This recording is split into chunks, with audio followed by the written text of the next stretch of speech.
Sunday was a game of missed opportunities as the Mariners wrap up their series with the Blue Jays. George Kirby would make the start for the M's, and he would go 6 innings. He gave up 3 runs on 7 hits while striking out 8. Kirby continues to prove how dangerous he can be when pitching at home. Mariners would get on the board in the bottom of the 3rd when Victor Robles hits this absolute bomb into the left field bleachers. That's his first home run as a Mariner, and it gives them a 1-0 lead. Blue Jays would tie things up in the top of the 4th when RBI machine Alejandro Kirk hits this fly ball to Robles in center. That brings home Bichette as it ties the game at 1. Mariners would retake the lead in the bottom of the 5th with 2 on. It's Mitch Garver driving this one into the Blue Jays bullpen. That's his 12th of the year, and it gives the Mariners a 4-1 lead.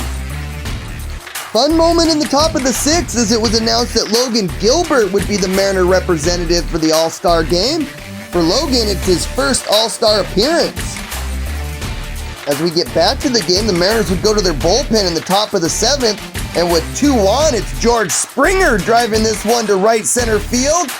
That's a 3-run shot, his 10th of the year, and that ties the game at 4. Mariners would have plenty of opportunity to retake the lead in this one. In the bottom of the 7th with 2 on and nobody out, Mitch Garver pops out into foul territory for the first out. Then Cal Raleigh flies out to right center field. While the runner does advance, that's the second out, puts runners at the corners with 2 outs when Luke Raley goes down swinging to end the inning. Then in the bottom of the 8th, Mariners have bases loaded and 2 outs when J.P. Crawford grounds out to second to end the Mariner threat in the 8th. Then in the 9th, after a Cal Raleigh base hit, Luke Raley hits this ground rule double. That's going to put runners at second and third with only 1 out.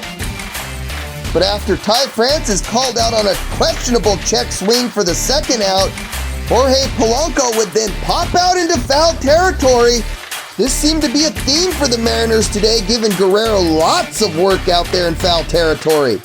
This one would go into extras, and with 2 outs in the top of the 10th, Varsho hits this little flare into right. Guerrero's going to come in to score as the Blue Jays take a 5-4 lead. Then in the bottom of the 10th, with runners on first and second, Ryan Bliss steals third to put runners on second and third with 1 out. But J.P. Crawford, guess what? Flies out into foul territory as Guerrero makes the second out. Then with 2 outs, Cal Raleigh flies out to Springer in center. That's going to do it. Mariners drop this one to the Blue Jays today as they come back from being 3 runs down to not only win the game, but also win the series from the Mariners. However, with the loss by Houston, the Mariners retain their 2-game lead in the AL West. Mariners now have the day off on Monday before traveling to San Diego for 2 games starting Tuesday at 6:40 p.m.